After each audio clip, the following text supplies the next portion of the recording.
वीतराग विज्ञान नमोता जाते वै हरिहंतारि महा करिमंगल करि हो महा ग्रंथ करन तो का जाते मिले समाज सो आवे निज भजन। आ श्री मोक्ष मार्ग प्रकाशक ग्रंथ है। देवનું સ્વરૂપ, ગુરુનું સ્વરૂપ, ધર્મનું સ્વરૂપ, શાસ્ત્રનું સ્વરૂપ યથાર્થ ખ્યાલમાં ન હોય એને સાચા નમસ્કાર હોતા નથી. ત્યાંથી વાત ચાલે છે. જેને સ્વરૂપનો ખ્યાલ ના હોય એને વિનય ભાવ આવે એમ હોય નહીં. જો ગુરુના સ્વરૂપનો ખ્યાલ ના હોય અને ગુરુને નમવાનો ભાવ આવે એમ બને નહીં. એટલે વિનય પણ સ્વરૂપને સમજ્યા પછી જ આવે છે. મોક્ષ માર્ગમાં ચાલનારા સાધુ ભગવંતો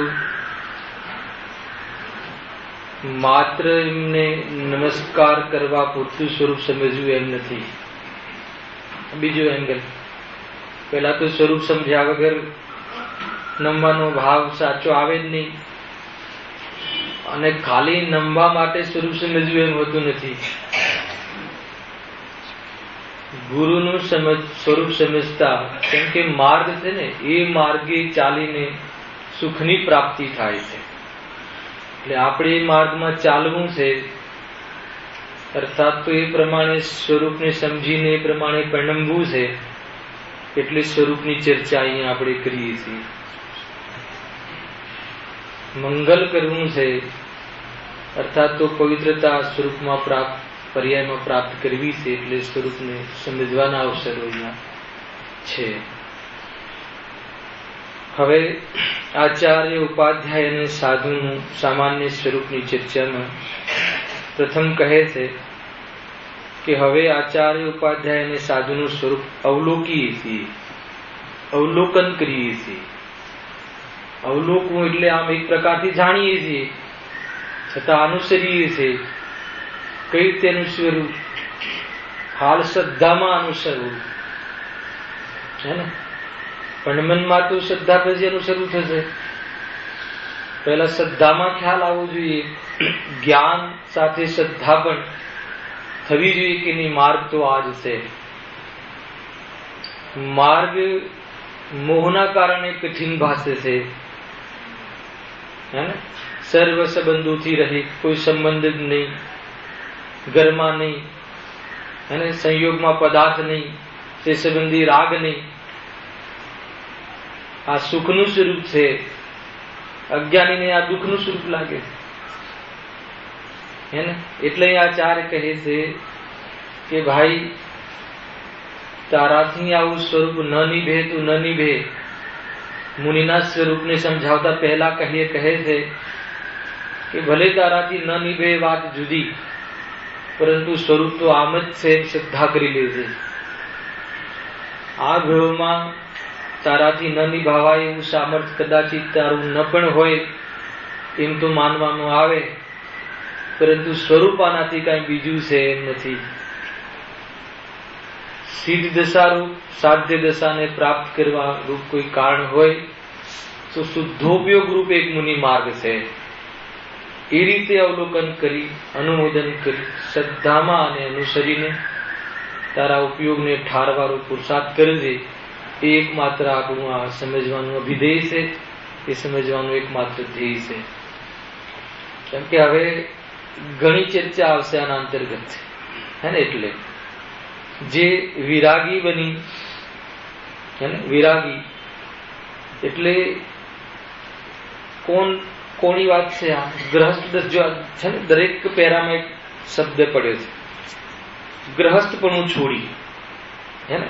દરેક પેરામાં અરિહંતનું, સિદ્ધ પરમિષ્ટિનું જે ગ્રહસ્થપણું છોડી મુનિ ધર્મ અંગીકાર કરી, તો જે ગ્રહસ્થપણું છોડી એ મુનિ ધર્મ પહેલા જે શબ્દ પડ્યો છે એનો અર્થ છે આ.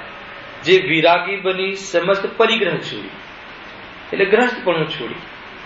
શાના દ્વારા? તો કે શુદ્ધ ઉપયોગ દ્વારા.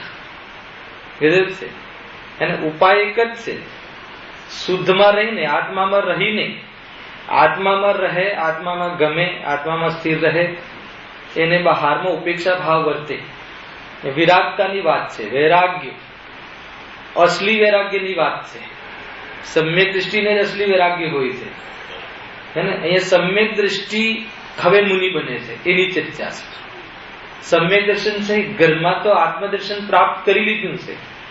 ઘરમાં રહેતા ગ્રસ્ત બુદ્ધિ તોડીને આત્મદર્શન તો પ્રાપ્ત કરી શકાય છે, છતાં પણ મોક્ષરૂપ કાર્ય તો ગ્રહસ્થપણું હોય ત્યાં સુધી પ્રાપ્ત થતું નથી. ખ્યાલ આવે છે કે નહીં? ભલે સાહિત્ય સમકીર્તિ હો, છતાં પણ એ તે પ્રકારનું વૈરાગ્ય ના ઉત્પન્ન થાય. પરિણામમાં રાગ ન તૂટે ગ્રહસ્થપણાનો, અર્થાત તો બહારમાં વેપાર આદિ કુટુંબીજનો પ્રત્યેનો રાગ ન તૂટે, પરિગ્રહનો ત્યાગ ન થાય, ત્યાં સુધી મુનિપણું સંભવતું નથી.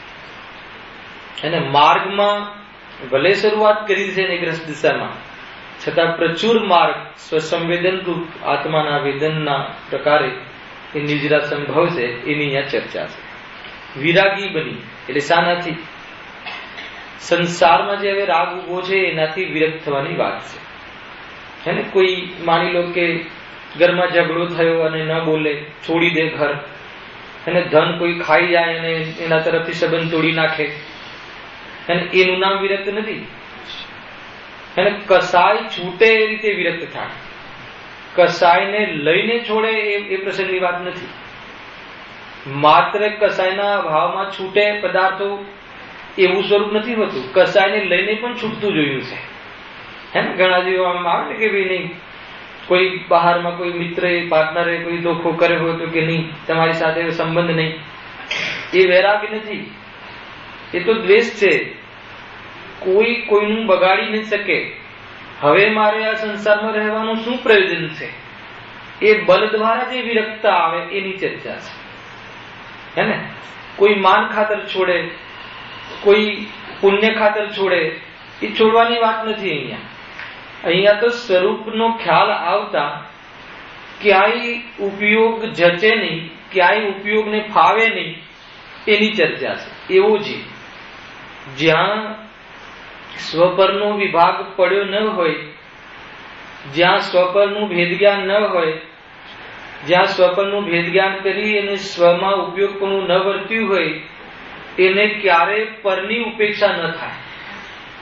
વૈરાગ્યને બીજા અર્થમાં કહેવું હોય તો પરની ઉપેક્ષા. ઉપેક્ષા એટલે પરની અપેક્ષા જ નહીં. શામાં? મુનિ થવામાં, સુખી થવામાં, મોક્ષ પ્રાપ્ત કરવામાં શરીરની, રાગની, દેવશાસ્ત્ર ગુરુની અપેક્ષાની છે.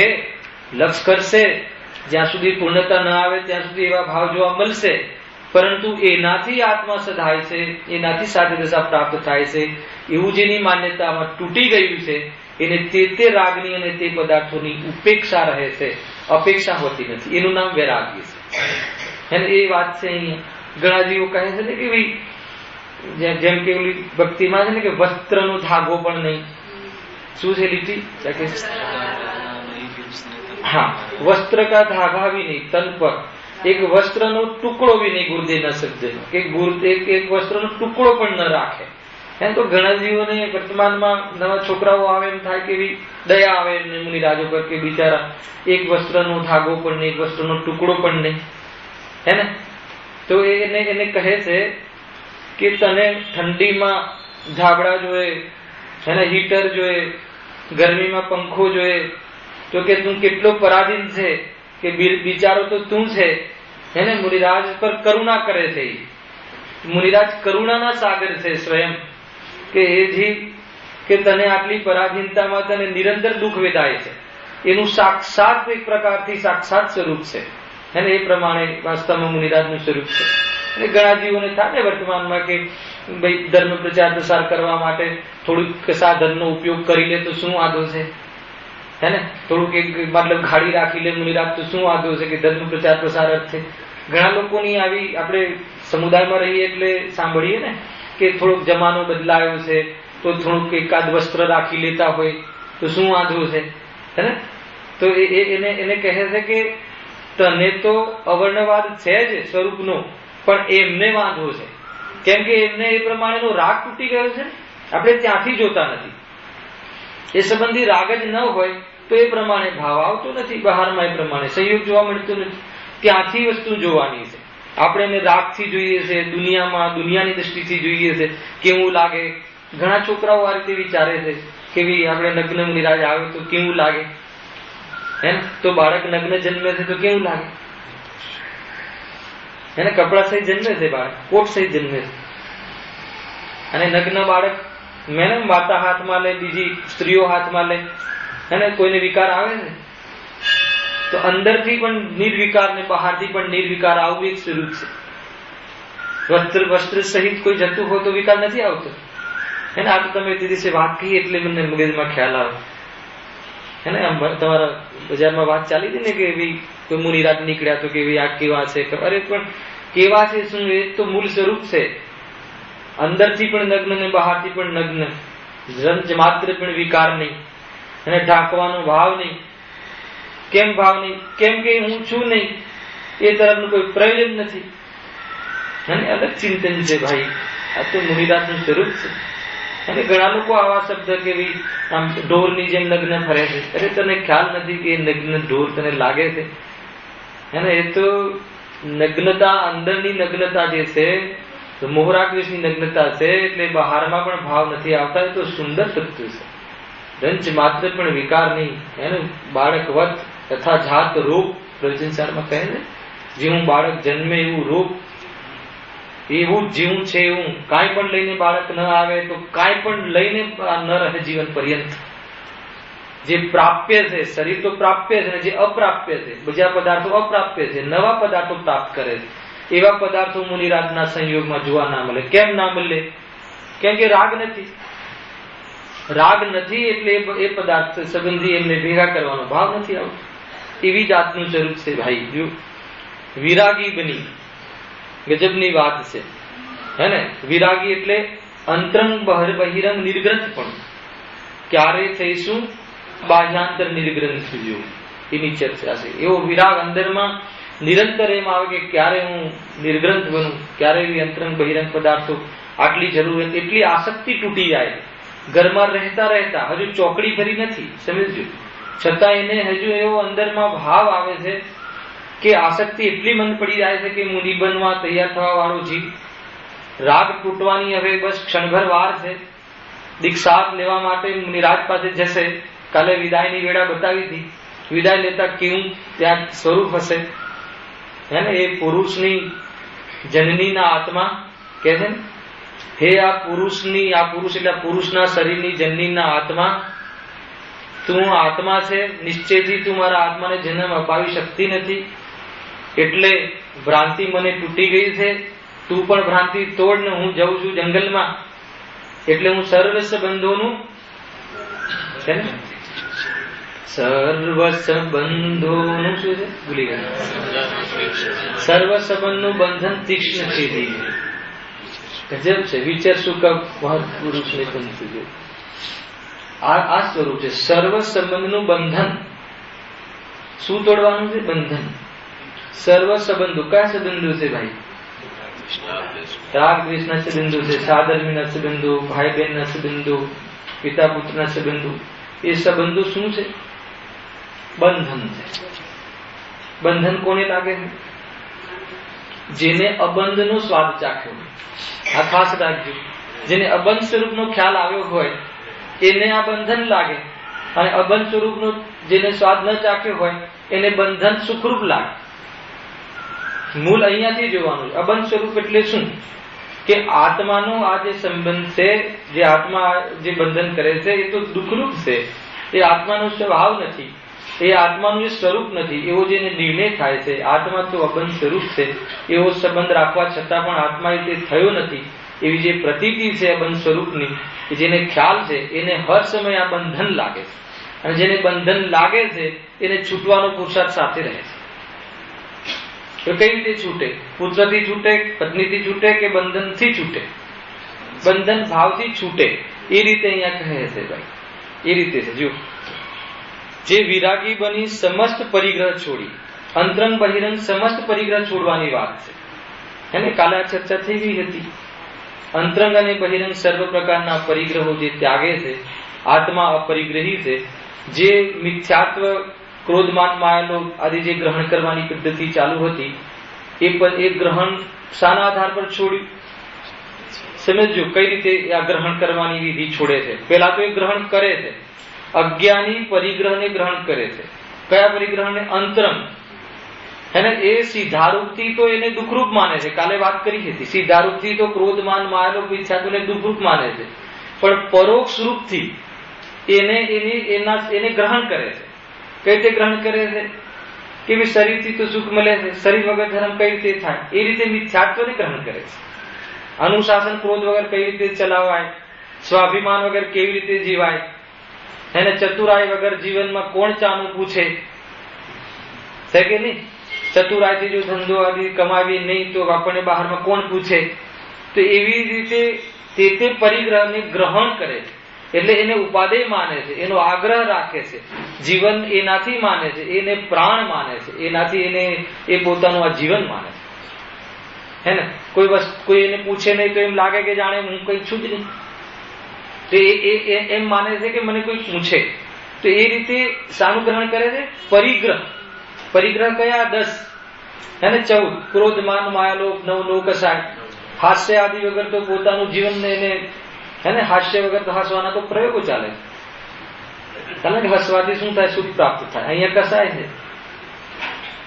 હસવું પણ નહીં તો શોકમાં રહેવું, તો કે હસવું પણ નહીં ને શોકમાં પણ ન રહેવું, એવી એક ત્રીજી અવસ્થા છે કે વિતરાગ અવસ્થા છે. હાસ્ય પણ નહીં ને શોક પણ નહીં, એવી એક વિતરાગ અવસ્થા છે. તો એ તો રોગ છે. હસવું, શોકમાં આવવું, એ તો બધો આત્માનો એ તો પરિગ્રહ છે, એ તો પાપ છે. એ પરિણામ તો આત્માથી વિરોધ જાતિના છે. સમજો એમ અહીંયા કહ્યું. એ સમસ્ત પરિગ્રહ છોડી એ શાનાથી છૂટે? મૂળ વાત. હવે એ પરિગ્રહ છોડવાનો પુરુષાર્થ શું છે? એ સૌથી પહેલા ક્યાં છૂટે? અભિપ્રાયમાં. કે એ તો આત્માનો સ્વભાવ નથી અને આત્માનો એ વિભાવ છે. આજે પણ આવી ગુરુદેવના પ્રવચનમાં એ વિભાવ છે, અપરાધ છે. એમ જયારે નિર્ણય થાય છે તો એની રૂચિ તૂટે છે. જ્યાં ખ્યાલમાં આવે કે આ નિરાકુલતા નથી, આ આકુલતા છે, આકુલિત પરિણામ છે, તો એ સંબંધી રૂચવું રહેતું નથી. અને રૂચિ ત્યાં તૂટી જાય છે તો શુદ્ધોપયોગ થાય છે. પ્રયોગ આ છે. એને સૌથી પહેલા રૂચિ છૂટે અને સૌથી પહેલા આ જીવ રાગ ત્યાગ કરવા મથે છે. રાગની રૂચિ તો છે અને રાગ છોડવા માંગે છે ભાઈ. એને શૈલેષ પેલા શું છૂટે? રૂચિ. અને રૂચિ કઈ રીતે છૂટે? આત્મરુચિ પૂર્વક. આત્મરુચિ કઈ રીતે થાય? સ્વરૂપને જાણવાથી. સ્વપનનો વિભાગ. એમ કે આત્માના નથી, આત્માના લક્ષણ ને આના લક્ષણ જુદા છે એમ ખ્યાલ આવતા, જ્યાં એ હું નથી એમ ખ્યાલ આવતા, અને જ્યાં એનાથી જુદો જ્ઞાન સ્વભાવ હું છું એમ અનુભવમાં આવતા ઉપયોગ જે છે શુદ્ધ થાય છે. અર્થાત તો એ શુદ્ધ પદાર્થમાં ઉપયોગ લીન થાય છે. અને એમ લીન થતા શાનો ત્યાગ થાય છે? પરિગ્રહ. પરિગ્રહનો ત્યાગ કોને થાય છે? મુનિરાજોને થાય. સર્વ પરિગ્રહનો ત્યાગ થાય છે. એની ચર્ચા છે. શુદ્ધોપયોગમાં રહેવાથી રાગ વ્યક્ત થતો નથી અને વ્યક્ત રાગ ન હોય એ વખતે આત્માની અનુભૂતિ રહે છે, એટલે આનંદ રહે છે. એટલે જે ઉપયોગમાં રાગ ન હોય ત્યાં જ આત્માની ઉપલબ્ધિ વર્તાય છે એમ અહીંયા કહેવું છે. જબરજસ્ત વાત છે. આ કોની ચર્ચા છે? મુનિ. કેવા હોય છે મુનિરાજ? આજે ગુરુદેવ 197 ગાથા કરીએ, હજારો વાર 197 ગાથા બતાવી ને કોટેશન, સકલ ચારિત્ર હજારો વાર અંદરમાં ઝૂલે. ક્યાં ઝૂલતા હશે? ક્યાં ઝૂલતા હશે? 6ઠા 7વા ગુણસ્થાનમાં ઝૂલે. એને 6ઠું 7નું શું છે? મુનિનું સ્વરૂપ છે. નમોલો એ સબ્વસાહુણમ કહેતા પરિણામ યોગમાં સૈદ્ધાંતિક રીતે જોવામાં આવે તો નમોલો એ સબ્વસાહુણમમાં 6ઠા 7વા ગુણસ્થાન વર્તી મુનિરાજની ચર્ચા છે. સૈદ્ધાંતિક વાત છે જેને સાચા મુનિ કહેવાય છે. મુનિ ખોટા કોઈ હોય નહીં. પણ કર્ણાની યોગના આધારથી સૈદ્ધાંતિક કે જે છઠ્ઠા સાતમા ગુણસ્થાનમાં ઝૂલ્યા રાખે અને સાતમા ગુણસ્થાન એટલે શુદ્ધોપયોગમાં ઝૂલે અને ન રહેવાય ત્યારે 28 ગુણ આદિના પાલનમાં આવે એવી જાતિનું જે સ્વરૂપ છે એને મુનિનું સ્વરૂપ કહે છે. અને આ સ્વરૂપ જેને નથી હોતું એને મુનિ કહેવાતા નથી. અને કઈને ભાવલિંગી સંત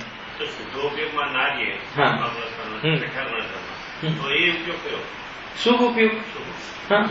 છઠ્ઠામાં શુભ ઉપયોગ હોય છે. કોઈ બે પ્રકારના મુનિ નથી હોતા, એક મુનિની બે અવસ્થા હોય છે. એના ભાવલિંગી સંત છે. મુનિરાજ ભાવલિંગી સંત કહેવાય છે ને, જે છઠ્ઠા સાતમા ગુણસ્થાન વાળવર્તી ભાવલિંગી સંત.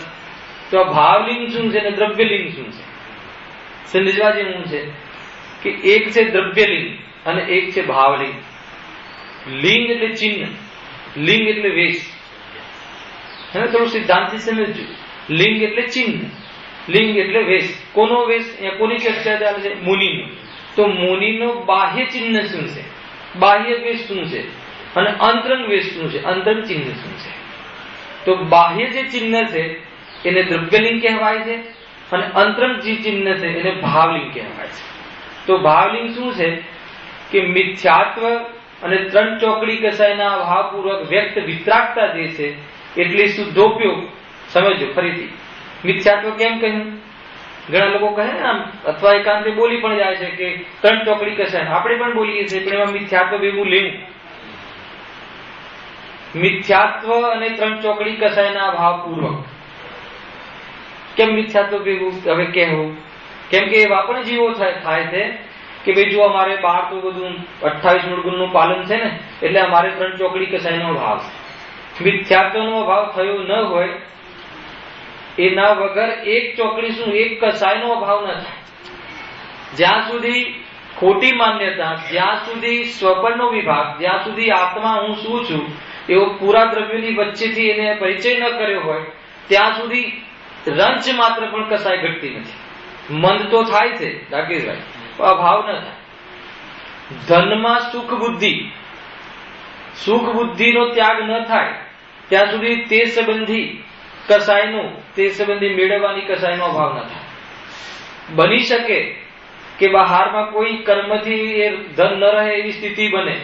બની શકે કે કોઈ બહુ જ વૈરાગ્યમાં આવીને એક પ્રકારથી એવા ઉદ્વેગમાં, આવેશમાં આવીને ધન છોડી પણ દે, છતાં એને ધનનો ત્યાગી કહેવાતું નથી. કેમ કે અહીંયા તો કસાયના ત્યાગને ધર્મ કહે છે.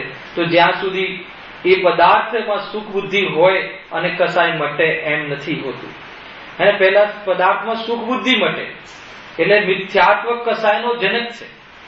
એને બહુ અત્યારે ચાલી રહ્યું છે ને કે ભાઈ અમે લગ્ન છીએ, અમારે 28 મૂળ ગુણ બહારમાં બધું પાલન કરીએ છીએ એટલે તમે અમને ત્રણ ચોકડી કસાયના ભાવ વાળી પરિણતિ કહો. તો કે મિથ્યાત્વ અને ત્રણ ચોકડી કસાય, જ્યાં સુધી મિથ્યાત્વ ન જાય ત્યાં સુધી કસાય એક પ્રકારથી અભાવ જ ન થાય.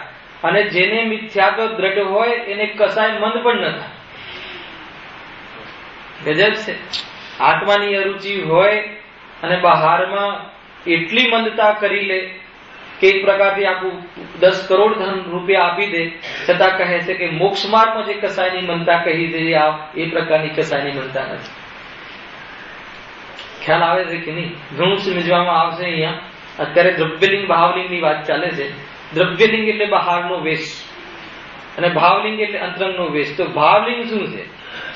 ત્રણ ચોકડી કસાય, મિથ્યાત્વ અને ત્રણ ચોકડી કસાયના ભાવપૂર્વક વ્યક્ત વિતરાગતા રૂપ પરિણતિ અને હર અંતર મુહૂર્તમાં તેના બલ દ્વારા શુદ્ધોપયોગમાં જવું, એ શુદ્ધોપયોગ અને પરિણતિને ભાવલિંગ કહે છે.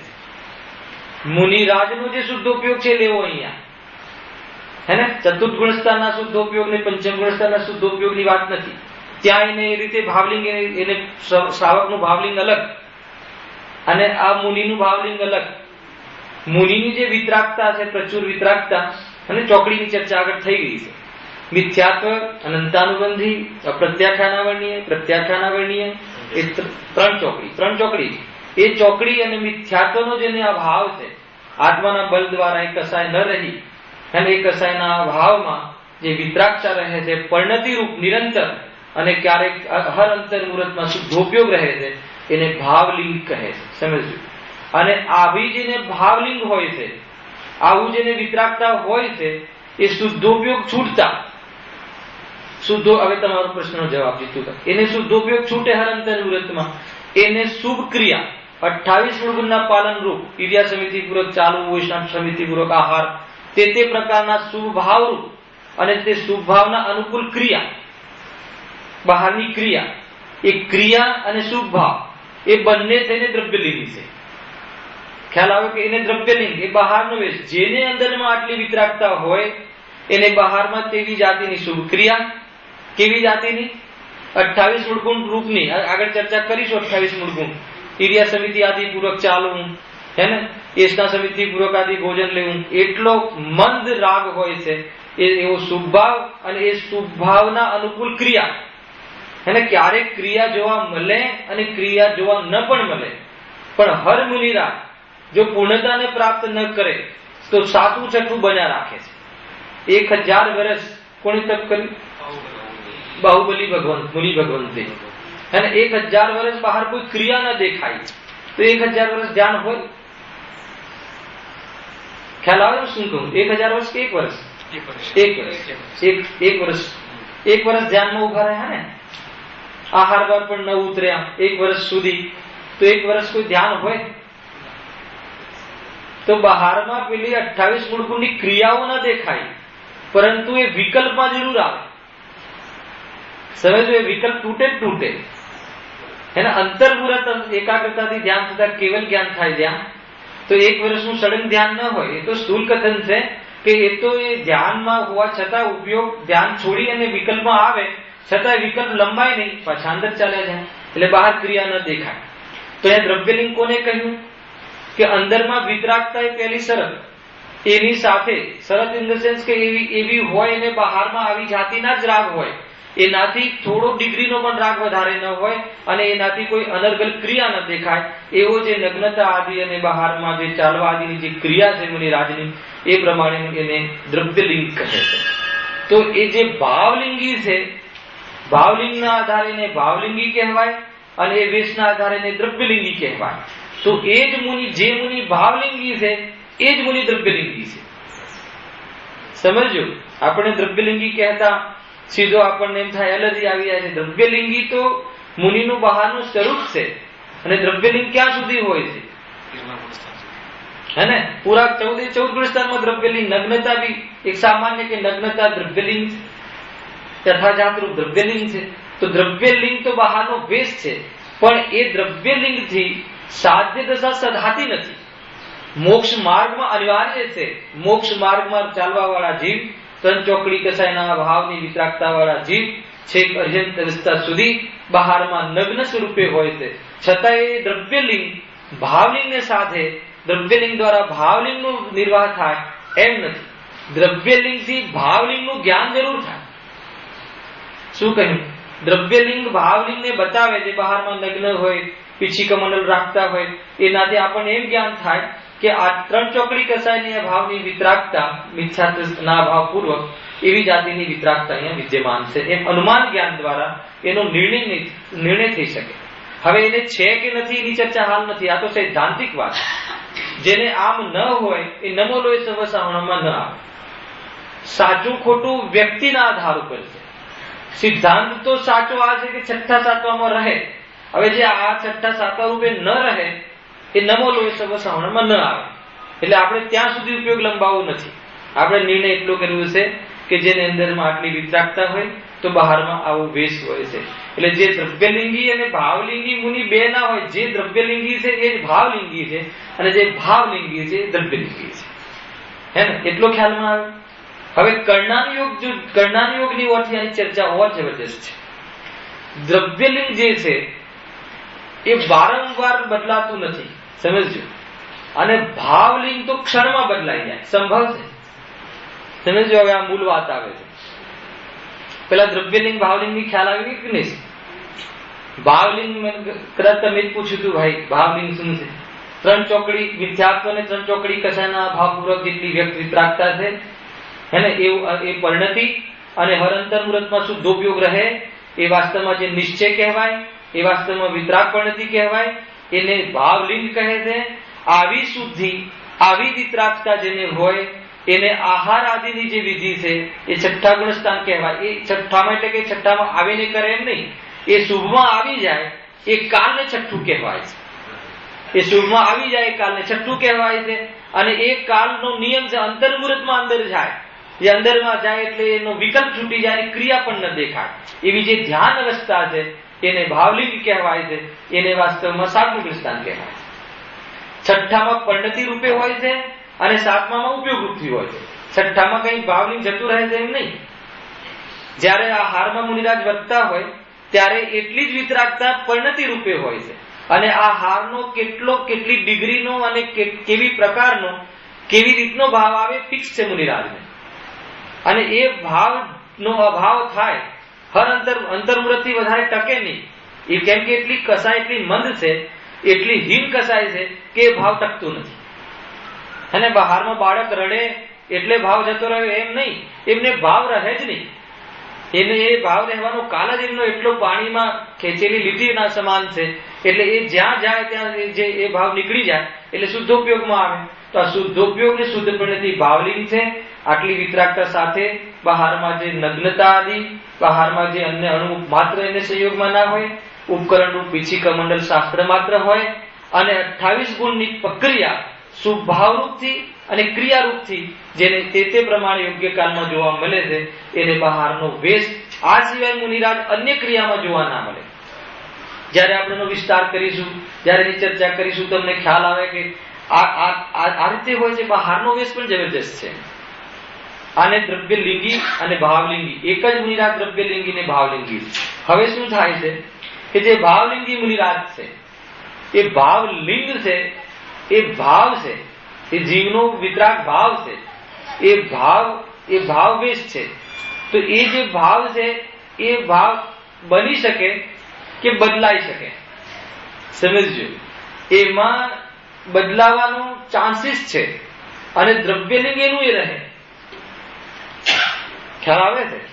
અને એક ક્ષણિક છે. એ જે ભાવલિંગ એટલે બદલાય જેવું નથી. હજારો વાર અંદર બહાર જાય છતાં કોઈ મુનિરાજને કોઈ કસાય વિશેષ થઈ જાય, કોઈ પરિણામ વિશેષ થઈ જાય, થોડીક જિમ્મેદારી વધારે આવી જાય, એને જે પ્રમાણે રાગ કહ્યો છે એનાથી રાગ વધી જાય, હે ને? તો એ રાગ વધી જાય અર્થાત તો લખવાનો ભાવ, સમજાવવાનો ભાવ આવે, પણ હું આમને સમજાવું અને આમને સમજાવ્યા પછી એમને ધ્યાન રાખવાનો ભાવ આવી જાય મુનિરાજને, તો એમની ભૂમિકાથી રાગ વધી ગયું. તો એ ભૂમિકામાં હર અંતર્મુહૂર્તમાં અંદર જવાય એવી જાતિનું પુરુષાર્થ ચાલતું નથી. ખ્યાલ આવે ને? મુનિરાજ પોતાના માટે મુનિ બન્યા છે, એને મંદિર બનાવવા માટે, શાસ્ત્ર લખવા માટે, કોઈને સમજાવવા માટે એમને મુનિ થયા નથી. છતાં કોઈ મંદિર બનાવવાનો ભાવ વિશેષ આવી જાય, શાસ્ત્ર લખવાના કાલમાં કોઈ માની લો કે શાસ્ત્ર તાળપત્ર પર લખે, પછી એમને આ કોણ સંભાળશે, કોણ સરખા કરશે એવો ભાવ આવી જાય, તો એ ભાવલિંગ નીચે આવી ગયું. સમજો? એને કેમ કે બહુ એટલી વિતરાગતા હોય છે ને આપણે માન લો કે આ પ્રવચન ટેપ કરે છે ભાઈ, તો આપણને એમ થાય કે બરાબર રાખજો, એની બરાબર સફાઈ કરજો, એની કેવી રીતે સાચવણી. મુનિરાજ જંગલમાં તાળપત્ર પર લખવાનો ભાવ આવ્યો ત્યાં સુધી તો એમને યોગ્ય કસાય છે, પરંતુ કોઈને કહે શેઠિયાને કે આની બરાબર સંભાળ કરજો, આને સાચવજો, એટલો ભાવ મુનિરાજને ના આવે. ચાલ્યા જાય ત્યાંથી. કોણ લેશે એનો વિકલ્પ પણ ના આવે. મારા પછી આ કોણ ઉઠાવશે ને કોણ સંઘર્ષ એટલો વિકલ્પ ના આવે. જો એટલી કસાઈ વધી જાય હે ને, ભાવ લીધ તો ક્ષણમાં બદલાઈ જાય. ક્ષણમાં બદલાઈ જાય એટલે પાંચમું આવી ગયું. ભાવલિંગ તો એક એમની ચોકડી જન્મી ગઈ, સમજી લો. એ પાંચમું આવીને દ્રવ્યલિંગ એનું એ રહે. દ્રવ્યલિંગ એમ નહીં કે બધી ભાવલિંગ નીચે આવ્યું તો હવે ગ્રસ્ત થઈ ગઈ, હવે હું કપડા પહેરી લઉં, એમ નહીં. એમને ખ્યાલ આવે કે મારી ધારા તૂટી છે, એમને ખ્યાલ આવે કે મારો આનંદ ઓછો થયો છે, તો એ મુનિરાજને કરણાનયોગ દ્રવ્યલિંગી, માત્ર દ્રવ્યલિંગી મુનિ કહે છે. જે કોઈ મુનિ છે, સાચા મુનિ છે, છઠ્ઠા સાતમા ગુણસ્થાન રૂપી નમોલો એ સગો શ્રાવણમાં સૈદ્ધાંતિક મુનિ કહેવામાં આવે છે. એ દ્રવ્યલિંગી અને ભાવલિંગી બંને છે. પરંતુ જે મુનિરાજને ભાવલિંગ તૂટી ગયું, ભાવલિંગ એટલે એ ભાવ ઓછો થઈ ગયું, વિતરાગતામાં ખોટ આવી ગઈ, થોડો રાગ વધી ગયું, જિમ્મેદારી વધી ગઈ. ખ્યાલ આવે છે શું કહું છું? જો એટલી જિમ્મેદારી વધી જાય ભાઈ તો હર અંદર મુહૂર્તમાં અંદર જવાનું જે કાર્ય હતું એ ન થાય તો આપણે પાસે કેટલી જિમ્મેદારી છે,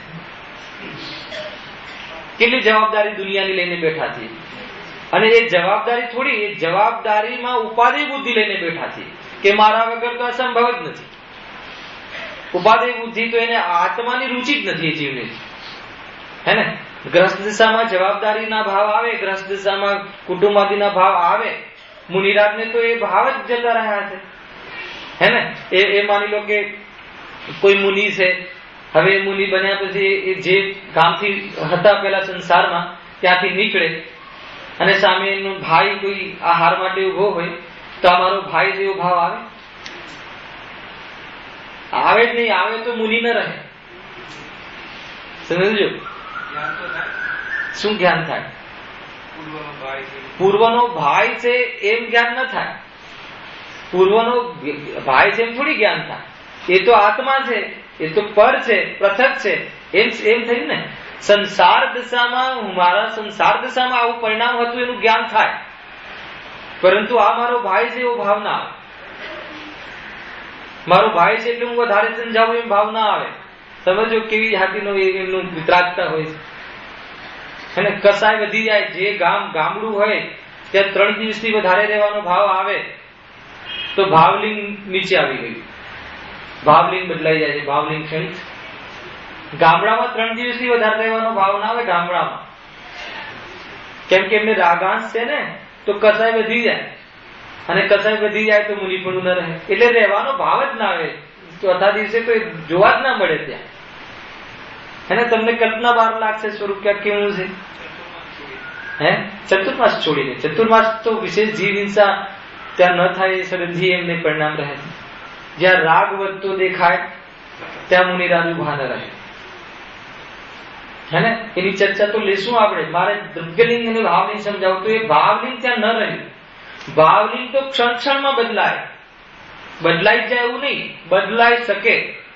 એને તમે નમસ્કાર કરતા હો તો એ વખતે નીચે આવી ગયા હોય, ભાવોમાં હિંમતા આવી ગઈ હોય. સમજો, બની શકે એ પંચમ ગુણસ્થાન વર્તી દ્રવ્યલિંગી મુનિરાજ થયા. બની શકે કે એમને કસાય ઓર નીચે આવી જાય, ચોથા ગુણસ્થાન સમ્યક દર્શન રહે તો ચતુર્થ ગુણસ્થાન વર્તી દ્રવ્યલિંગી. અરે એટલું જ નહીં, પહેલા ગુણસ્થાનમાં આવી જાય. સમ્યક દર્શન તૂટી જાય છતાં બહારનો વેશ એનો એ રહે. બહારમાં વેશ એ તો ફરીથી પુરુષાર્થ કરે. તમે નમસ્કાર કરીને ઉભા થાવ ત્યાં સુધી તો 7મામાં ફરી આવી ગયા. સમજો શું કહેવું છે મારે. તમે આમ નમસ્કાર કરતા હો, બની શકે એમને કોઈ એવી જાતિની કસાય મુખ્ય થઈ ગઈ, અનંતાનુબંધી કસાયનો ઉદય આવી ગયો અને મિથ્યાત્વનો ઉદય આવીને પહેલું ગુણસ્થાન આવી ગયું, એટલે વિતરાગતા નીકળી ગઈ આખી. અને ફેર પછી કઈ કપડા પહેરવા જાય એમ થોડી છે કે હવે મને તો મિથ્યાત્વ આવ્યું, હવે હું તો ફરીથી ઘરમાં જતો. એમ નહીં, પહેલા તો પુરુષાર્થ કરે, ફરી પુરુષાર્થ કરે, ફરી પુરુષાર્થ કરે તો 7મામાં જાય સીધા. એને તમે ઉભા થાવ ત્યાં સુધી તો 7મામાં આવી ગયા હોય. એવી જાતિના પુરુષાર્થ જેવો હોય છે. એટલે કર્ણાનો યોગ કોઈ અલગ વાત છે કે ભાઈ એ જે ભાવ લિંગ વગરનું જે દ્રવ્ય લિંગ છે, હે ને, એ દ્રવ્યલિંગી મુનિરાજ કહેવાય છે. માત્ર દ્રવ્યલિંગી, પણ ભાવલિંગી છે એ તો દ્રવ્યલિંગી છે જ. નમો લોય સર્વસાઉનમમાં ભાવલિંગી દ્રવ્યલિંગી મુનિરાજ આવે છે. અને એમની સાથે જે નમસ્કારનો વ્યવહાર છે એવો વ્યવહાર, અર્થાત તો એવા નમસ્કાર અન્ય જગ્યાએ પહોંચતા નથી, છતાં બહારનો જે વ્યવહાર છે એ દ્રવ્યલિંગને નમસ્કાર છે. આવે છે આગળ મોક્ષનાથ પ્રકાશકમાં. નમસ્કાર પણ વ્યવહાર છે અને નમસ્કાર પણ દ્રવ્યલિંગને થાય છે. અને શ્રદ્ધા ભાવલિંગ નું હોય છે. તમે પરીક્ષા કોની થાય, દ્રવ્યલિંગની કે ભાવલિંગની? દ્રવ્યલિંગ એટલે વેશ, બહારના વેશની પરીક્ષા સંભવ છે. હવે અંદર એના પરિણામ શું છે તમને શું ખબર પડે? એટલે નમસ્કાર તો દ્રવ્યલિંગને છે, હે ને. ગુરુદેવ કહેતા ને કે કોઈ દ્રવ્યલિંગી મુનિરાજ આવી જાય. દ્રવ્યલિંગી એટલે માની લો કે પહેલા ગુણસ્થાન વાળો બી દ્રવ્યલિંગી હોઈ શકે, મિથ્યા દૃષ્ટિ. ચતુર્ગુણસ્થાન વર્તી દ્રવ્યલિંગી હોઈ શકે અને પંચમ ગુણસ્થાન બી દ્રવ્યલિંગી હોઈ શકે. અને છઠ્ઠા 7મા વાળા તો દ્રવ્યલિંગી ભાવલિંગી બંનેના તો સ્વરૂપ છે, બે વેશ છે. તો ગુરુદેવ કે કોઈ દ્રવ્યલિંગી, માત્ર દ્રવ્યલિંગી અહીંયા આવી જાય તો કે સાષ્ટાંગ નમસ્કાર કર્યો. પોતે સમ્યક દૃષ્ટિ શ્રાવક, હે ને. કોઈ માત્ર દ્રવ્યલિંગી તો દ્રવ્યલિંગને નમસ્કાર છે, પરંપરા નમસ્કાર છે. એમાં કોઈ દોષ નથી આવતો. પણ જેને દ્રવ્યલિંગ જ નથી, દ્રવ્યલિંગના ઠેકાણા નથી, જેને કુલિંગ છે, એને કોઈ દ્વેષ કરવાની વાત નથી. સ્વરૂપ સમજવું પડશે ભાઈ, કે જેને લિંગના ઠેકાણા નથી ત્યાં નમસ્કાર કરવાનો ભાવ જ્ઞાનીઓને ન આવે. કેમ કે અનુમોદના થઈ જાય છે કે આવું કોઈ એમ સમજે કે આવું લિંગ બહારમાં જે ચરણાનુયોગમાં કહ્યું છે એ રીતનું લિંગ ન હોય, એ રીતનું આચરણ ન હોય, તો અંદરમાં વિતરાગતા કેવી રીતે હોય? ખ્યાલ આવે છે કે નહીં? કોઈ એમ કહે કે બહારમાં અમે વસ્તુ રાખીએ પણ અમને રાગ નથી, તો કેમ ન બને? હે ને? સંયોગમાં વસ્તુ હોય અને રાગ ન હોય એમ ન બને. ખ્યાલ આવે? સંયોગમાં વસ્ત્ર હોય અને રાગ ન હોય એમ ન બને. સંયોગમાં વસ્તુ ના હોય અને રાગ તો હોય એવું તો બને. પરંતુ સંયોગમાં જો વસ્તુ હોય, વસ્ત્રનો ટુકડો પણ હોય, અને એમ કહે કે મને રાગ નથી, એ તો એમ જ છે તો કે તને નિબોધનો બંધ છે. બહારમાં વસ્ત્ર રાખીને મુનિ પણ મનાવે. વસ્ત્ર રાખવાનો દોષ નથી, નથી એ પ્રમાણે નિભતું તો વસ્ત્ર સહિત રહો. ઘરનો સાવક ધર્મ પાલન કરો, હે ને? સાવક ધર્મથી રહો. પરંતુ સાવક ધર્મથી રહેવામાં એને અપમાન લાગતું હોય અને આત્માની અંદરમાં પ્રતીતિ ન હોય ને બહારમાં મુનિ મનાવે કે બહુ મોટો દોષ લાગે છે. ખ્યાલ આવે? કર્ણાનિયોગની તો બહુ જબરદસ્ત ચર્ચા છે. કર્ણાનિયોગ કહે છે કે આટલા પ્રકારના મુનિ છે, મુનિના ભેદ બતાવે છે.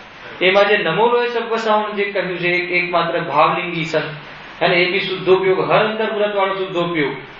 કેમ કે નિર્ભાર થઈ ગયા છે, બહારમાં કોઈ પણ જાતનો રાગ નથી, તો વારંવાર ક્યાં જાય? અંદર જાય. થોડો પણ રાગ વધી જાય તો ગ્રસ્ત દશા જેવી સ્થિતિ થઈ જાય છે, અને એ પ્રમાણે બહારમાં બધું કરતા દેખાય છે. બની શકે એ વખતે સમ્યક દર્શન ને બે ચોકડી કસાયનો અભાવ, પણ એને મુનિનું ભાવલિંગ કહેવાતું નથી. મુનિને જે ભાવલિંગ એટલે વિતરાગ, ભાવોની શુદ્ધિ, એવી જાતની શુદ્ધિ નથી, તો અંતરંગ વેશ ન રહ્યો. અંતરંગ વેશ ન રહ્યો તો એ પ્રમાણેનું એ લિંગ કહેવાતું નથી, એ પ્રમાણેનું એ વેશ કહેવાતું નથી. બહારમાં ભલે નગ્ન હોય એને દ્રવ્યલિંગી મુનિરાજ કહ્યા. પંચમ ગુણસ્થાન હોય એ રીતે છેક નીચે સુધી આવી શકે. સ્થિર કલ્પી ને જીન કલ્પી અલગ વસ્તુ છે. જીન કલ્પી અને સ્થિર કલ્પી એ તો સહનનના આધારે છે, એ એમાંની ચર્ચા નથી. જીન કલ્પી એને કહેવાય છે કે જે ચતુર્ગુણ ચોથા કાળમાં એવા જીવો મળે છે, હે ને? જે શ્રેણીમાં ચડવા વાળા, જે સહનન વાળા હોય. અને સ્થિર કલ્પી જે હોય છે એને એ પ્રકારના સહનન નથી હોતા. એ સહનનના આધારે ભેદ છે, અહીંયા કોઈ વિતરાગતાના આધારે ભેદ નથી. પંચમ કાળમાં એવા જીન કલ્પી મુનિરાજ હોતા જ નથી. એ તો કેવા સહનન હોય છે. કાંટો પગમાં લાગ્યો હોય ને, કાંટો પગમાં લાગ્યો હોય તો એમ જ ચાલે, ક્યારે પણ ન કાઢે. એ જીન કલ્પી, એ એવી જાતિની સહનન હોય છે. ખ્યાલ આવે કે નહીં? અને અત્યારે એવા સહનન પંચમકાલમાં એવા સહનન નથી હોતા, છતાં એની ભૂમિકાના બહારનો રાગ ના હોય. એ ઓપ્શનલ નથી કાંઈ. ભૂમિકાની બહાર થોડો પણ રાગ વધી જાય તો એ મુનિગુણ ત્યાં ઘટતું નથી. અને એની ચર્ચા બહુ વિસ્તારથી પ્રવચન સારાદી ચરણાનુયોગમાં ઘણી જગ્યાએ એની ચર્ચાઓ આવે છે. અને ત્યાં કોઈ શુદ્ધતા સાથે નથી. કોઈ મુનિરાજના એવા સહનન ન હોય તો શ્રેણી ચડવાનું એમના પુરુષાર્થ અહીંયા વર્તમાનનો છે પણ નહીં. ચતુર્થકાલમાં એવા કેટલા મુનિરાજો હોય, મતલબ કે જે આ કહે છે ને કે તડકામાં શિખરની ટોચ પર જઈને બેસે, એ કોઈ દરેક મુનિરાજ માટે નથી, સ્થૂલ કથન છે. એને ધકધકતો તડકો હોય અને શિલા ઉપર જઈને બેસે તો એ જીન કલ્પી મુનિરાજની વાત છે. એવા સહનન એ વખતે હોય છે, હે ને? અને કસાયનો અભાવ તો બંને મુનિરાજને છે, પણ બહારમાં એવી જાતિની જેટલી કસાય અંશ છે એમાં પણ સહનનના અલગ અલગ ભેદ પડે છે. તો એવી જાતિના સહનન ત્યાં હોય એને જીન કલ્પી કહે છે, અને સહનન એવા એ પ્રકારના નથી હોતા એને સ્થિર કલ્પી કહે છે. એ અલગ ભેદ છે. અહીંયા તો વેશની ચર્ચા છે કે બહારમાં જે દ્રવ્યલિંગ જે હોય છે, આપણને દ્રવ્યલિંગ કહેતા આપણને એમ થાય કે ગાઢ જેવું લાગે તો દ્રવ્યલિંગી છે. દ્રવ્યલિંગી તો અર્યંશ પણ છે, હે ને? આપણે એમ ચર્ચા કરીએ શૈલેષભાઈ કે આ તો દ્રવ્યલિંગી છે. દ્રવ્યલિંગી તો મુનિરાજ હોય છે. દ્રવ્યલિંગમાં જે દોષ છે, દ્રવ્યલિંગના જે ઠેકાણા નથી, એ કુલિંગ છે. કાંઈ ઠેકાણા ના હોય, ફોન રાખે, ખાતા ખોલાવે, બહારમાં બધું મતલબ કે સંસારીઓ જેવું જીવન જીવે, ખાલી લગ્ન રહે એટલું, હે ને, તો એ કહે છે કે એ તો લિંગ જ નથી. પણ આ તો નિરતિચાર પાલન, 28 ગુણનું ક્યાંય ખોટ જોવા ના મળે. પરમ પવિત્ર પરંપરા જેમ જે પ્રમાણે બહારમાં હોય મુનિરાજને જે ભાવલિંગી સંતોન, એવું જીવન ક્ષણભરમાં હમણાં ઉપયોગ પલટાય તો ભાવલિંગ પણ લે, અને પછી ક્ષણભરમાં પલટાય તો ક્યાં જાય? શ્રેણી માને. એવી જાતિની તૈયારી વાળા જીવો દ્રવ્યલિંગી હોય છે. એ રીતે છે શુભ ભાવ જે છે એ દ્રવ્યલિંગ છે. તો તમે કહેશો કે અર્યંત તો શુભ ભાવ નથી, તો કે બહારમાં નગ્નતા આદિ વિહાર આદિ તો છે ને અર્યંત ને, તો એ બંને કોઈ કોઈ ગુણસ્થાનમાં હોય છે, અને શ્રેણીઓમાં શુભ ભાવ વ્યક્ત રૂપે જોવા મળતો નથી. આપણે છઠ્ઠા ગુણસ્થાન રૂપી જે પ્રક્રિયા કહી એને દ્રવ્યલિંગ કહ્યું ને. વિતરાગતા તો 3 ચોકડીના કસાયાના ભાવવાળી વ્યક્ત વિતરાગતા, પરિણતિ ક્યારેક શુદ્ધોપયોગ અંતર્મુહૂર્તમાં, અને એવી વિતરાગતા વાળો જીવ જ્યારે આહાર આદિના વિકલ્પમાં આવે ત્યારે જે સમિતિ પૂર્વક આદિ એ રાગની સીમા પૂર્વક જે ભોજન આદિના ભાવ, શુભ ભાવ અને એ શુભ ક્રિયાઓ એને દ્રવ્યલિંગ કહે છે. એ શુભ ક્રિયાઓ છઠ્ઠામાં વ્યક્ત રૂપે જોવા મળે છે, અને આગળ જ્યારે ધ્યાન અવસ્થા, શુદ્ધોપયોગ તો ધ્યાન અવસ્થા છે, એમાં એ રાગ અવ્યક્ત રૂપે રહે છે, અર્થાત તો અબુદ્ધિપૂર્વક રહે છે, અભાવ નથી થયું, અને વ્યક્ત રૂપે પણ નથી. ક્યાં? શ્રેણીઓમાં. પણ છતાં બહારમાં નગ્નતા છે, અને બહારમાં કેમ કે ધ્યાનમાં કોઈ ક્રિયા જોવા મળતી નથી. ક્રિયા હોય તો રાગ વ્યક્ત હોય, શુદ્ધોપયોગ પછી તો ધ્યાન વ્યવસ્થા હોય છે ને, 7મું શુદ્ધોપયોગ, પછી 8મું 9મું 10મું શ્રેણીઓના ગુણસ્થાન છે, તો એમાં તો ધ્યાનમાં હોય છે, તો બહારમાં ક્રિયા ના જોવા મળે. છતાંય એમાં અબુદ્ધિપૂર્વક રીતે એટલી ખોટ પડી છે. જો એ ઉપયોગ છૂટે તો ક્રિયામાં દેખાય, કાં તો વિકલ્પમાં દેખાય. તમે સ્વરૂપ સમજો. આવી એક ટેકનિકલ આજે જીનાગમનો અહેમ વિષય છે, એ સમજવું જરૂરી છે. દ્રવ્યલિંગી કોઈ દોષ નથી, દ્રવ્યલિંગીની કોઈ નિંદા નથી. એ તો એવા દ્રવ્યલિંગની નિંદા છે કે જે દ્રવ્યલિંગને સાધ્ય માને અને ભાવલિંગની ખબર ન કરે, એવા દ્રવ્યલિંગની નિંદા કહી છે. ગજબ છે. અષ્ટપાઉલમાં કુંકુન આચાર્ય દેવ કહે કે નગ્નતા મુનિ છે, અને બીજી જ ગાથામાં કહે કે પશુ પણ નગ્ન હોય છે. કઈ રીતે મેળ કરશો? વિષય કસાયમાં પણ નગ્નતા જોવા મળે છે, ભોગાદિના ભાવમાં. તો કહે છે કે એકલી નગ્નતા કંઈ પણ સાધ્ય નથી બનતું એનાથી, પરંતુ એ નગ્નતા અંદરમાં રાગના ભાવપૂર્વક હોય તો એ નિષ્કસાય જે સ્વભાવ છે એ જ સાધ્ય છે, અને એ સાધ્ય દશાને પ્રગટ કરવામાં સમર્થ છે. ખ્યાલ આવે છે કે નહીં? બે એક જ કુંકુનાચંદ્ર એમની ગાથામાં કહે છે અમિતભાઈ કે નગ્નતા એ મુનિ ધર્મ છે. હે ને? તો નગ્નતા બહિરંગ નગ્નતાને પણ વેશ કહે છે, મુનિનો વેશ છે. અરે જેને બહારમાં કપડા પહેરવા સુધીનો વિકલ્પ નહીં, એટલી ફુરસદ નહીં, એટલો સમય નહીં, એટલો ભાવ નહીં. કેમ? કેમ કે અંદરમાં રહે છે, બહારમાં કપડા પહેરવા સુધીનો રાગ નહીં ને એટલો ઉપયોગ તો જોઈએ ને, સમય તો જોઈએ ને. એ છે રહસ્ય, એ છે. અને આપણે કેટલા બધા કામ છે બહારમાં, માત્ર કામ છે કે એને જીવન માનીએ છીએ, અને એને જીવન માનીએ છીએ એટલે આત્મા ઓપ્શનલ રહે છે કે આત્માનો નિષેધ થાય? સમજમાં આવે છે? આત્મા ઓપ્શનલ નહીં, ગૌણ નહીં, નિષેધ રહે છે. તો આ સાંભળવા આવી જાય છે, આ 2-4 દિવસ સાંભળવા આવી જાય છે. શું? તો કે સાંભળવું એના શેડ્યુલમાં છે. જેમ એક ખાવાની ક્રિયા હોવી જોઈએ, આપણા માટે એક ભગવાન હોવા જોઈએ, આપણા માટે એક દુકાન હોવી જોઈએ, એ રીતે છે એને. ખ્યાલ આવે છે? રૂટીન છે કે ભાઈ ખાવા માટે અનાજ જોઈએ, અને ભોગાદીપણના માટે પત્ની જોઈએ, અને થોડોક ધર્મ માટે ભગવાન જોઈએ. તો બસ એ પછી કોણ છે, કયા ભગવાન છે, શું સ્વરૂપ છે, શું છે, કાંઈ નહીં. તો એવી જાતિના શેડ્યુલ છે, મહિમા નથી. એટલે એને જે મહિમા જે ચીજનું છે એમાં આત્મા એને ગૌણ નથી થતો, એને નિષેધ કરી નાખે છે. એને સ્વરૂપ તરફ કાંઈ પણ જાતનો એને અનુભવ અર્થાત તો ભાવ અર્થાત એ પ્રમાણેનું વલણ બનતું જ નથી. અજ્ઞાનીની દશા આવી છે. આ તો મુનિઓની ચર્ચા છે. આપણા જેવા જીવોની વચ્ચે હતા, અને જેમને દુનિયાના દરેક પદાર્થો પ્રત્યે જરા પણ પરાધીનતા નહીં, કે એમની જરૂરત નહીં, કેમ કે એને પૂરી જરૂરત વાળો પદાર્થ હતો એ મળી ગયો છે, સુખની શિલા મળી ગઈ છે, હે ને, સુખનો મતલબ કે અખાડો મળી ગયો છે રમવા માટે, તો હા આશ્રમ મળી ગયો છે ઉપયોગને, તો કે હર સમયમાં રહે છે. થોડીક ઘણી એમાં ન રહેવાતું હોય ત્યારે એમને યોગ્ય આહાર વિહાર નિહાર એવા પરિણામોમાં કોઈ પણ એમના નિમિત્તથી જીવ હિંસા ના થાય એટલી જ એમની રાગની મર્યાદા. બહાર પણ કેટલી દયા, એમના નિમિત્તથી કોઈ ન મરે, અર્થાત તો એમની ક્રિયાના દ્વારા કોઈ જીવને દુઃખ ન પહોંચે એટલું જ જોવાનો ભાવ. એનાથી બાજુમાં કોણ મારે છે ને કોણ કરે છે ત્યાં જોવાનો ભાવ પણ ના આવે.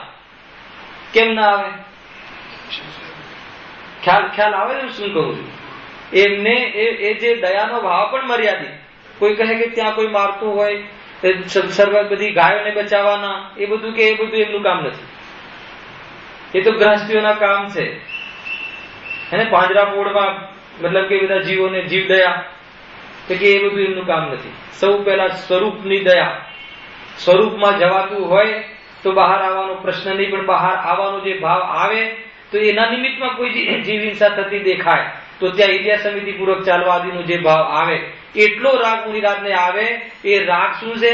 અસ્થિરતા છે, એ બંધ ભાવ છે. આજના પ્રવચનમાં આવ્યું ગુરુદેવ એને ઉપાદેય માનતા નથી. એનો ત્યાગ કરવા માટે ક્યાં જાય છે? પાછા સ્વરૂપમાં.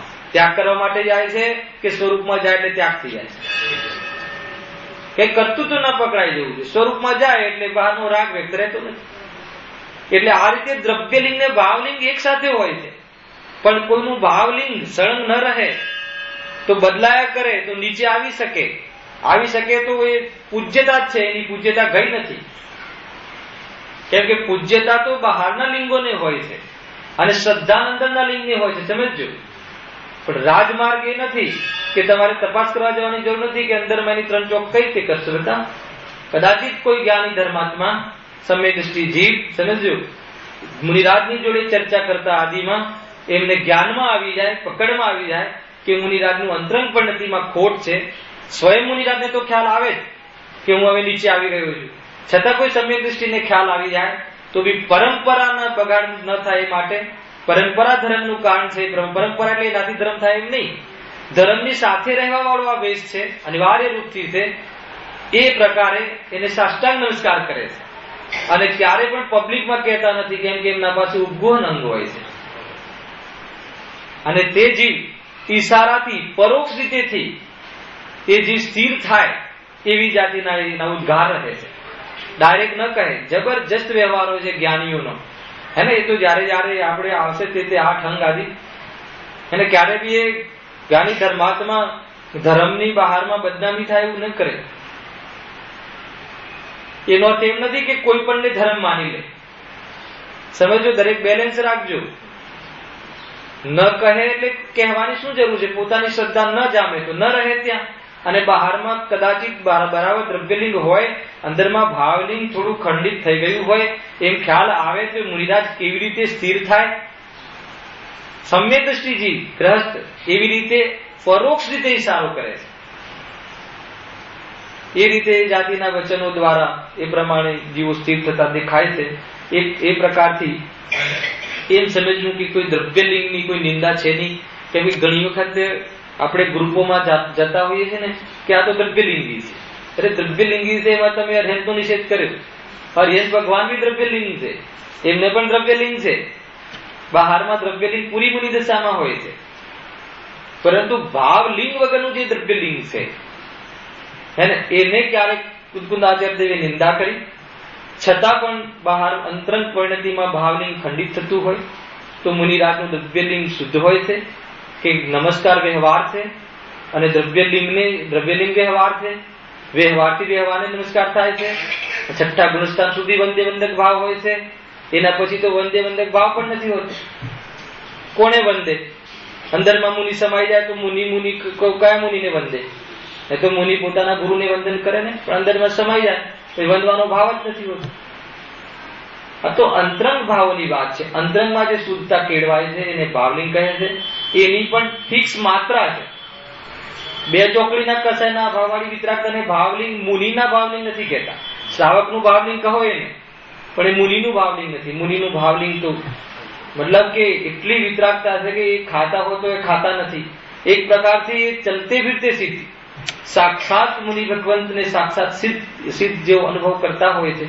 અને કહે છે ને કે ભાઈ એ સિદ્ધોની તળેટીમાં, અરિહંતોની તળેટીમાં બિરાજમાન છે મુનિરાજ. એવી રીતનું સમજવું. જે મુનિનું સ્વરૂપ છે વાસ્તવમાં વિતરાગી છે. કોઈ બી રીતે અન્ય અર્થ નહીં કાઢવો કે ભાઈ એ તો દ્રવ્યલિંગી છે. દ્રવ્યલિંગી એટલે તો એને મારે એક વાર સભામાં જવા, 5 મિનિટમાં પૂરું કરું છું, એક સભામાં જવાનું થયું. ત્યાં કોઈ પણ આપણને બોલાવે તો આપણે તો આત્માની વાત કહેવી છે. એને પણ એ વખતે એમ જ મંદિરના દર્શન કરવા ગયો હતો મુકુંદભાઈ ત્યાં બહાર ત્યાં, તો ત્યાં એક ભાઈ જે પ્રવચનકાર હતા એમને ખ્યાલ આવ્યો કે આ ભાઈ માત્ર આત્માની વાત માને છે, એમ સમજમાં હશે. ચારે અનુયોગનું આપણી પાસે બેલેન્સ ચિંતન છે એમને ખ્યાલ નહીં હોય. તો એમને એમ કહ્યું કે ભાઈ જુઓ, તમારા મોક્ષ માર્ગ પ્રકાશકમાં દ્રવ્યલિંગીને પણ નમસ્કાર કહ્યા છે. એટલે આ મોક્ષ માર્ગ પ્રકાશક આપણો છે એમ. તો મેં ત્યાં એમ કહ્યું ભાઈ, મેં પછી મળે મેં કહ્યું કે ભાઈ હું પણ માનું છું કે દ્રવ્યલિંગીને નમસ્કાર થાય છે, ક્યાં ના છે, પણ દ્રવ્યલિંગી એટલે શું એનો પહેલા ખુલાસો કરો.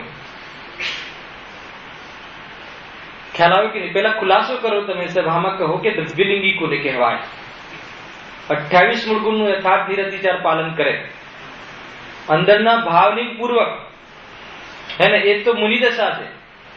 અને બહારમાં 28 મૂળ ગુણનું નિરતિચાર પાલન કરે એ દ્રવ્યલિંગ છે. અને એવા લિંગ સહિત જે હોય દ્રવ્યલિંગી મુનિ કહેવાય છે. એને તો અત્યારે તમારી સામે કહું છું એવા જેટલા મુનિરાજ છે એને મારા નમસ્કાર હોય. કોઈ ચિંતાનો વિષય નથી, ક્યાંય ગભરાવા જેવું નથી હે ને. દ્રવ્યલિંગ ને તો નમસ્કાર જ હોય છે. પરંતુ જેનું દ્રવ્યલિંગ બગડેલું છે, દ્રવ્યલિંગથી ભ્રષ્ટ છે, એ તો દ્વેષ કરવામાં નિમિત્ત બનાવવા જોઈએ કે નમસ્કારનો ભાવ તો આવો પણ ન જોઈએ હે ને. એ તો ભૂલેલા ભગવાન છે, ક્યારે પલટે અને ક્યારે મુનિ બને ને ક્યારે સિદ્ધ થઈ જાય, આપણા પહેલા ચાલ્યા જાય. એ રીતે જોવાની દ્રષ્ટિ કેળવવી જોઈએ. ક્યાંય દ્વેષ કરવાની વાત ધર્મમાં હોતી નથી, કોઈને દુઃખ પહોંચે એની વાત હોતી નથી. એની સાથે સાથે કોઈ ખોટું માનતો હોય અને દુઃખ પહોંચે તો એ માની લેવું એમ પણ હોતું નથી. ખ્યાલ આવ્યો કે નહીં? તો વસ્તુ સ્વરૂપ તો પોતાના દુઃખને દૂર કરવા માટે હોય છે. નેક્સ્ટ પીરિયડમાં આના જે પણ કોઈ બિંદુ રહી ગયા છે એની વિશેષ ચર્ચા આપણે કરીશું. વાસ્તવમાં ટેકનિકલી સૈદ્ધાંતિક પણ મુનિના સ્વરૂપની ચર્ચા જાણવી જરૂરી છે. ભાવનાત્મક અને એમનું વિતરાગી સ્વરૂપ કેવું છે એ તો એક ટોડરમલજીએ જે એક કથન કહ્યા છે એના એક અંશની આપણે ચર્ચા કરીશું. અને એક જે પૂરો પેરા છે ને જીતુભાઈ, એ પૂરો પેરા એક જ કથન છે, વાંચજો. એમાં ક્યાંય ફૂલ સ્ટોપ નથી. એમાં જેટલા અંશ કહ્યા છે એક અંશને લઈને આપણે નેક્સ્ટ